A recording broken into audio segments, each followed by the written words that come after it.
श्रावण महीने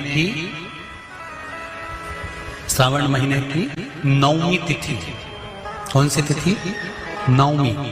चाहे शुक्ल पक्ष की हो चाहे कृष्ण पक्ष की हो। 7 दुर्वा। कितनी दुर्वा? 7 दुर्वा अशोक सुंदरी वाली जगह पर चढ़ाकर, शंकर भगवान के ऊपर चढ़ाकर, गणेश जी के चरणारविंद को लगाकर उसको लेकर आना है। हाटकेश्वर महादेव का स्मरण कर। कौन से महादेव? हाटकेश्वर महादेव। उसको लेकर आइए।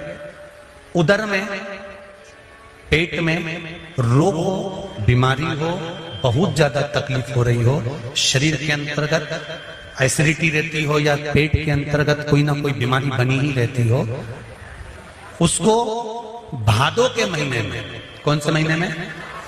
भादों के महीने में किसी भी दिन सुबह के समय जब आप वो दुर्वा लेकर आए, 5 दिन, 6 दिन, 7 दिन में एक एक कर खाली पेट उसको चबा चबा कर खा लो और पानी पी लीजिए।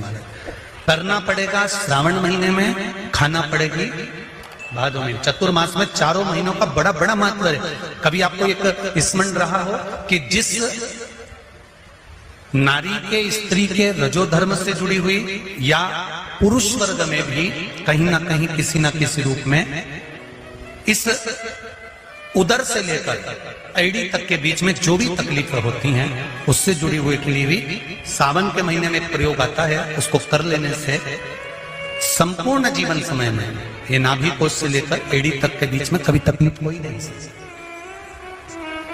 और वो जल शंकर भगवान को शूलपाणेश्वर महादेव के नाम से चढ़ाया गया। कौन से महादेव के नाम से? शूलपाणेश्वर महादेव। शूलपाणेश्वर, उसका भी स्थान है कि वो जल कहां चढ़ता है।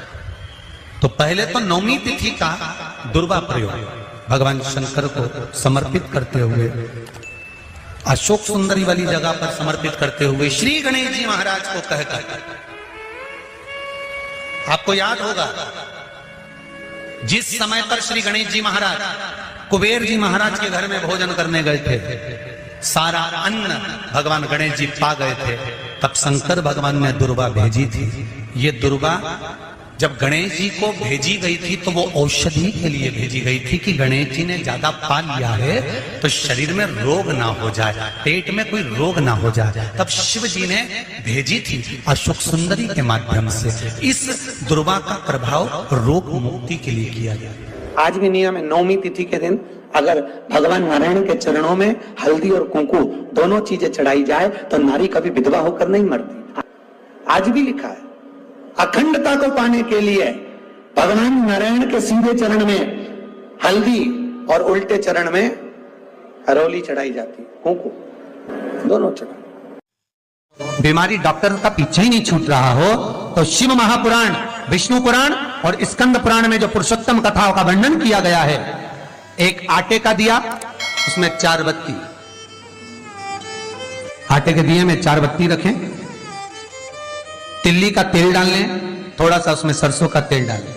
महाराज घर के बाहर, अर्थात घर के अंदर के बाहर जो चौखट होती, चौखट से थोड़ा सा बाहर, बिल्कुल चौखट पे नहीं बैठना, थोड़ा सा बाहर, नवमी तिथि के दिन शाम के 6 से 6:30 के बीच में 21 बार जो व्यक्ति बीमार रहता है उसके सिर से नीचे की ओर श्री नरसिंह भगवान का स्मरण कर कर, वो व्यक्ति का उतारा कर रहे उसका नाम और गोत्र लेकर 21 बार जो उतार कर उस दिए को घर के ही चौखट पर रख देता है, उस व्यक्ति की बीमारी छूट जाती है महाराज, वो रोगीला नहीं रहता।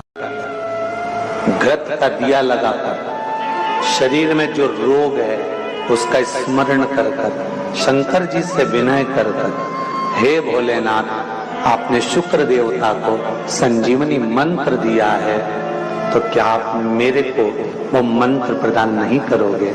मेरे रोग, मेरी बीमारी, मेरे दुख को आप नहीं हरोगे?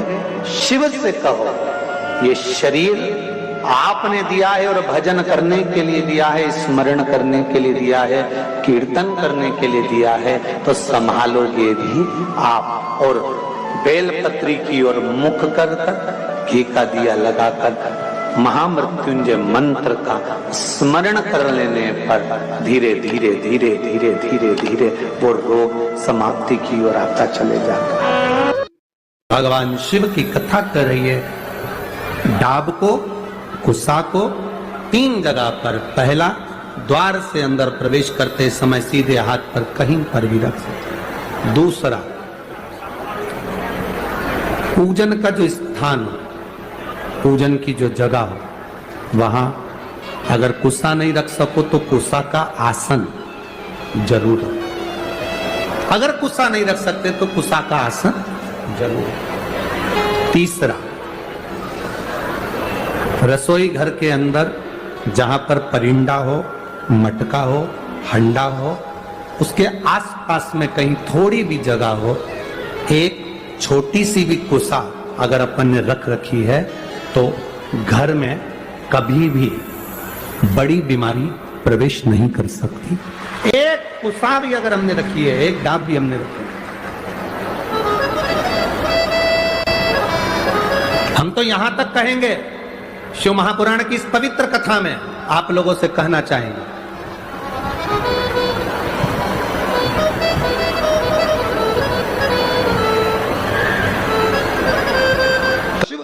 अब गर्मी आई, गर्मी में पूरे जीव मर गए, गर्मी में सब सूख गया, कीड़े मकोड़े मर गए गर्मी की तपन के कारण। पर सावन का एक महीना जिसमें भगवान सबको फलना फूलना सब कुछ, पत्तियां भी फूलती हैं, फूल भी फूलते हैं, डालियां भी फूलती हैं, पशु पक्षी जानवर जलचर थलचर सब फूलते हैं।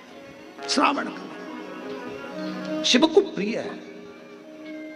और क्या कहा मेरे भोले बाबा ने नंदी से, ए नंदी, श्रावण का महीना हो, शिव तत्व की प्राप्ति को करने के लिए अगर कोई संसार का मानव मुझे पुकारता है, भजता है, शिव कथा कहती है, शिव जी कहते हैं नंदी से, उस जीव का कल्याण करने के लिए मैं स्वयं उसके द्वार तक पहुंच जाता हूं और उसका उद्धार कर देता हूं, उद्धार कर देता हूं। पर किसका चित्त लगे?